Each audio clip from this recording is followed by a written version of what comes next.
Get me Will Trent. ABC Tuesday. I don't even know where he is. Will Trent is back. You thought you could hide forever? Time to come home. The series that's being called one of the best network procedurals. We're going to solve this case. Featuring new cast member Gina Rodriguez. I'm a prosecutor. We deal in truth and facts. Maybe everybody should try that, huh? Will Trent, the 2-part season premiere, begins Tuesday on ABC and stream on Hulu. Hello and welcome to Carbon Removal Newsroom. I'm Ross Kenyon, lead strategist with the Nori Carbon Removal Marketplace. Today I have with me Paul Gambill, CEO of Nori. We saw a big announcement late last night. Thought it was time to do it first thing in the morning, get an episode out, and talk about what's happening in the world of high tech and carbon removal. So Paul, what has been happening? What am I alluding to? There have been a couple major announcements by a couple major companies that are involved in e-commerce, Stripe and Shopify, who have made very large, splashy commitments to spend money on removing carbon dioxide from the atmosphere.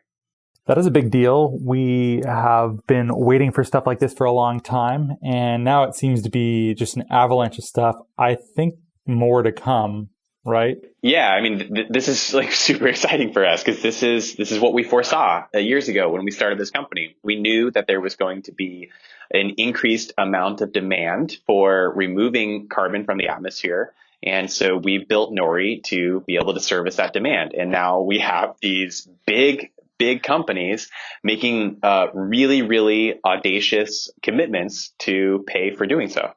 Yeah, that's gigantic. Well, why don't we walk through a little bit of the specifics of each of these? Stripe has made certain types of commitments. Shopify now has as well. What do we know about both of these programs? Well, it started a couple weeks ago when Stripe put out an announcement that they wanted to pay for removing carbon because they wanted to push the industry to bring the cost down of removing carbon and try to push others in industry to follow suit and do the same thing. So they made an announcement, and I'm quoting here, "We will seek to purchase negative CO2 emissions at any price per ton starting immediately. We commit to spending at least twice as much on sequestration as we do on offsets, with a floor of at least $1 million per year." Kudos, Stripe. That's a big deal. Any price per ton just to get carbon removal going, that's a meaningful commitment. Yeah, they're acknowledging that some of the more very permanent methods of storage, like direct air capture into mineralization, is still quite expensive, hundreds of dollars, if not over $1,000 per ton. So they want to show up with the demand to help drive that price down. And what about Shopify? So Shopify followed suit yesterday with a nearly identical announcement. So they said, and I'm quoting again, "Shopify commits to spending at least $5 million US dollars annually to fight for our environment." They broke that up into a few different categories, but the relevant one here is that they will be buying $1 million of sequestered carbon annually at any price. Shopify is committed to investing that money into carbon sequestration, and their goal is to kickstart the demand and predictability of this market so industrial engineering can scale and the price can come down. Cool. That is very exciting. Why this sector? Why do they care about carbon removal all of a sudden? Well, in Shopify's case, they're in e-commerce. So as e-commerce industry has been growing, people are getting many, many more packages delivered to their door. I do this, you do this. Probably all of you listeners are getting a lot more packages delivered than you used to do maybe 10 years ago. And those packages require a lot of emissions in order to get them to your door. So Shopify is recognizing that their entire business model makes a rather large and outsized impact on the amount of carbon going into the air. They could have supported just conventional offsets. They could have done a number of insetting programs with abating with inside of their supply chain. Why go outside of it to carbon removal? So in their announcement, they do say that they are planning to power 100% of their global operations with renewable energy by 2020. And they'll be offsetting all travel-related emissions too. But in their announcement, they went out of their way to talk about the difference between carbon offsetting and carbon removal. So I'm going to quote them again here.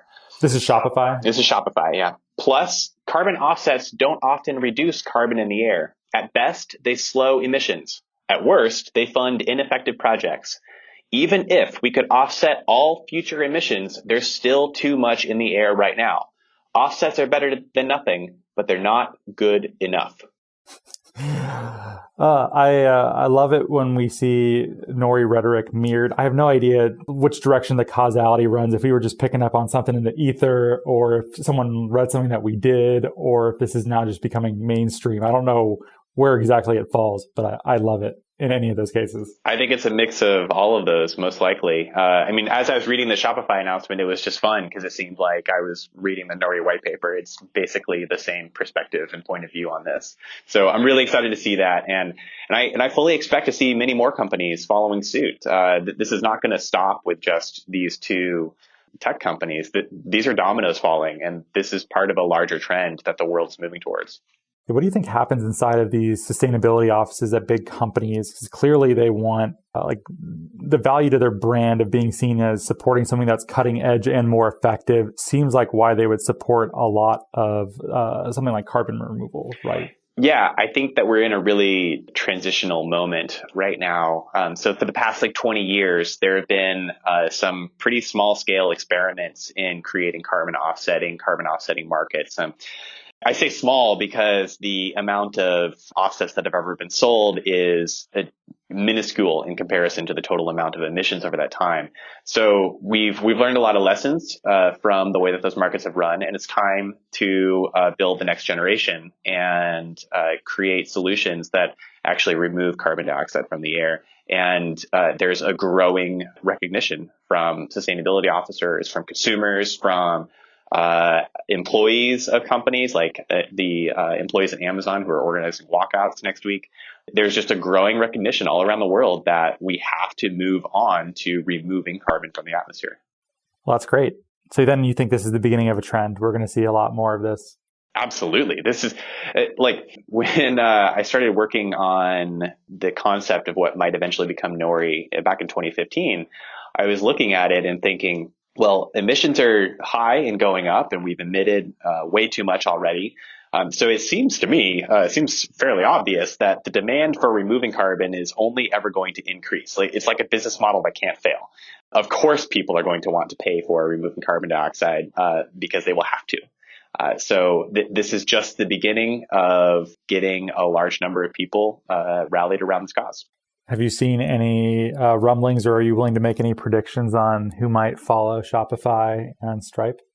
Well, the technology companies and the technology industry is where I see a lot of the movement happening here. And I think that there are some cultural causes for that. For one, many of these companies employ people who tend to hold values that are more aligned with socially conscious actions, like dealing with their environmental footprints, dealing with their waste, dealing with their emissions.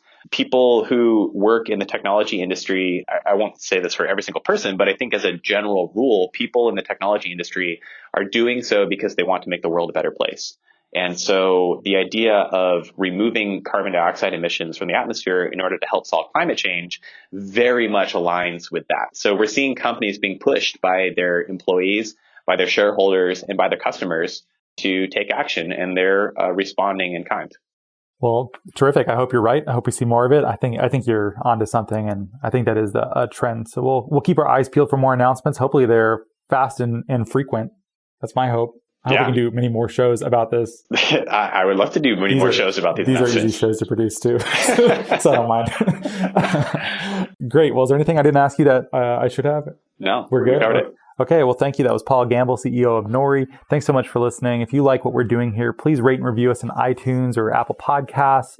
Also on Stitcher. We've been using that lately to get our reviews up. So thank you if you have reviewed us. I saw some new ones go up.